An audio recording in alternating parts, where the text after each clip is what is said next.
Well, can you believe it? We're finally here.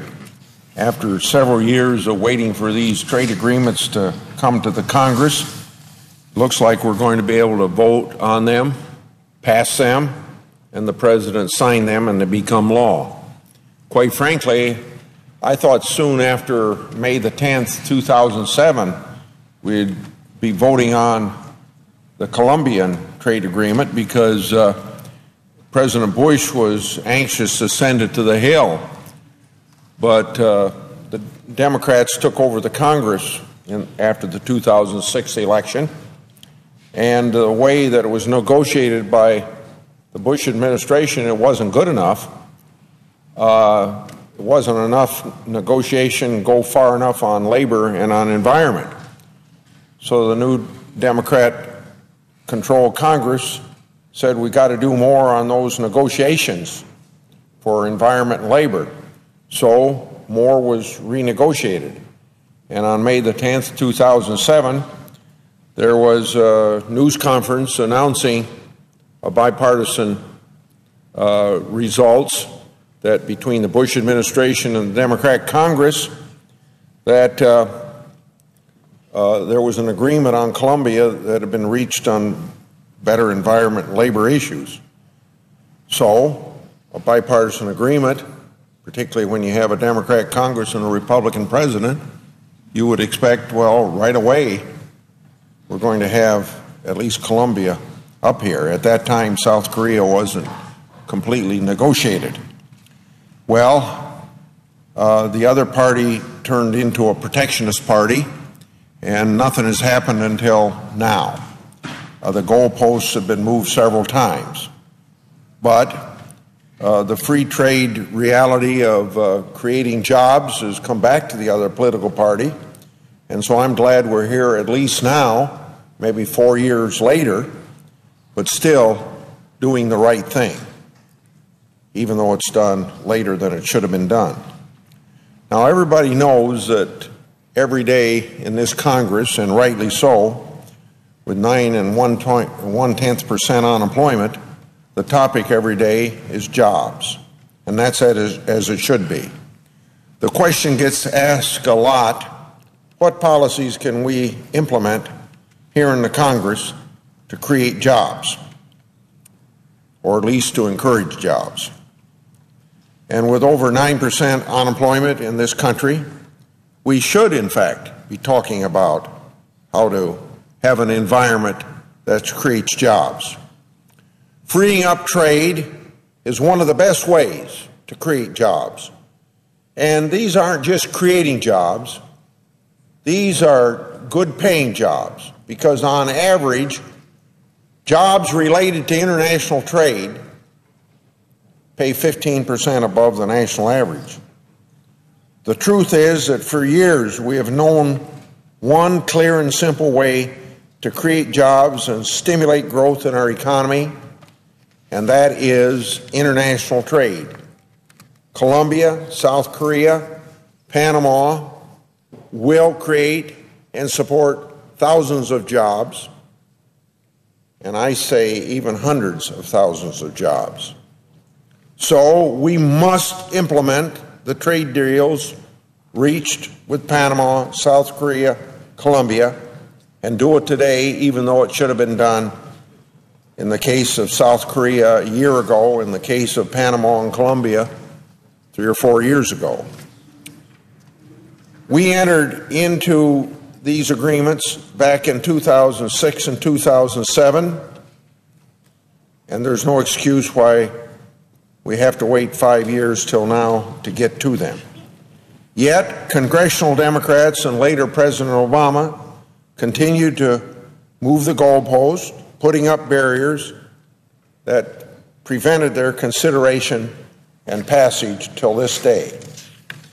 There is no clearer or easier way of creating jobs in the near term and good jobs lasting for a long period of time than passing these trade bills and doing it now. And thank God the President has said that he would sign them. According to the National Association of Manufacturers, 100,000 jobs will be created by the implementation of these trade agreements.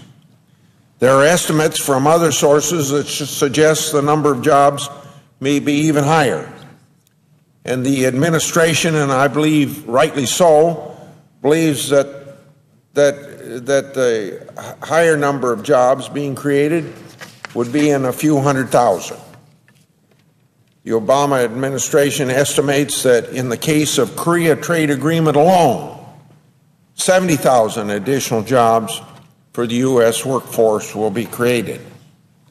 Not only do these trade agreements expand opportunities for U.S. workers, they also present tremendous opportunities for American agriculture. It is estimated that the Korean agreement could increase the price that farmers receive for pigs by $10 per head. So you see, in the case of Delaware, Senator Carper says that it's good for his poultry industry that's so dominant there, where larger livestock is so dominant in the Midwest, in my state of Iowa.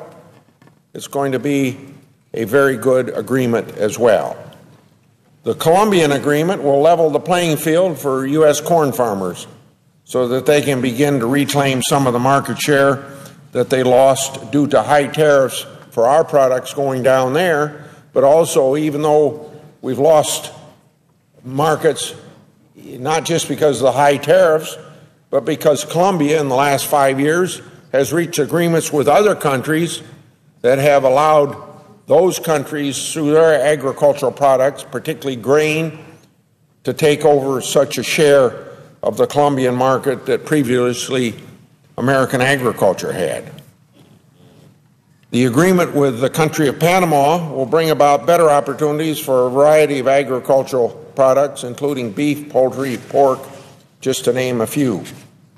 We have been waiting a long time to get to this point. And so, as I've said 2 or 3 times, because I'm satisfied that we're going to get the job done, I'm eager to cast my vote in support of all 3 agreements.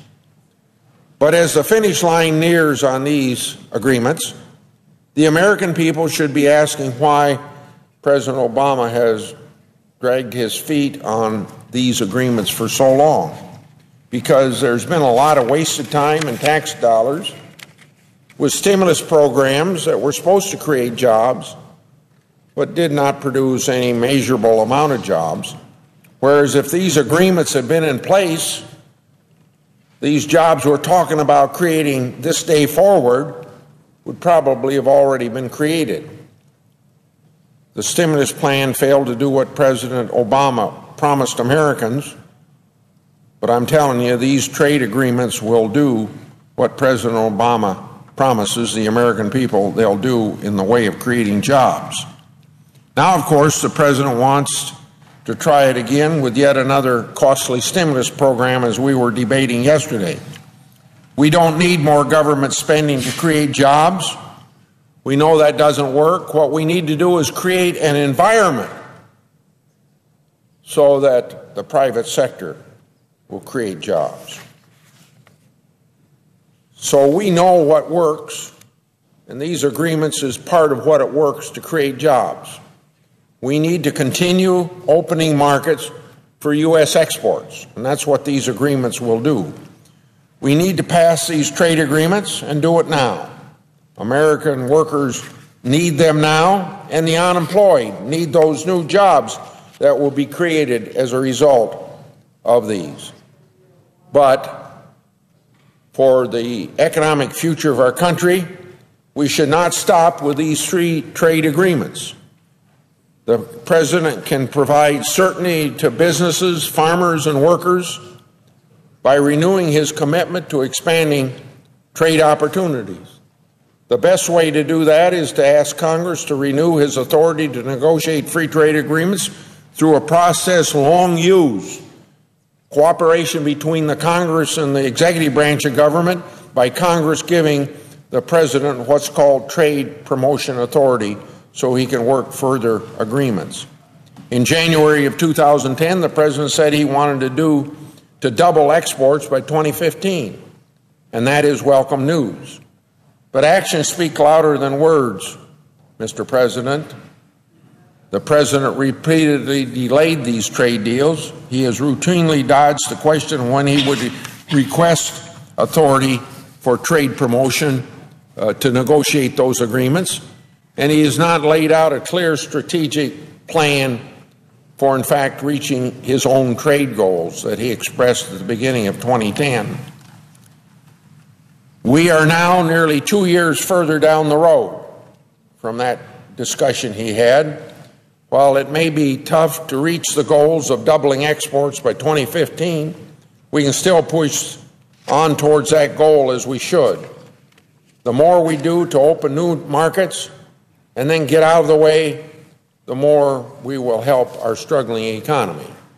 There are 3 steps to continue helping U.S. businesses, farmers, and most of all, the workers of America, and particularly the unemployed workers of America. First, pass these 3 trade agreements with no more political gamemanship by this administration, and I think we're over that hurdle. Secondly, Congress should pass trade promotion authority so the administration can responsibly seek out opportunities for greater market access for U.S. products. And finally, the administration make it a top priority to actually seek out more opportunities for opening foreign markets for our products. We live in a global economy. We once led the way of forming trade agreements and expanding trade relationships. The rest of the world waited for the United States to take the first step. But in recent years, we've lost our way. The rest of the world isn't going to wait on the United States as they did for those 60 years. That's why we've lost market share to Colombia that I just spoke about as one example. We need to reestablish our position as a world leader in opening and expanding markets. Passing these trade agreements is crucial and long overdue, but it's a necessary first step. The next step is for the President to seek trade promotion authority and get back in the game, leading the rest of the world. I urge my colleagues then to help U.S. businesses, farmers, and our workers, and most importantly, our unemployed workers, by voting in support of Panama, Colombia, and South Korea trade agreements. I yield the floor.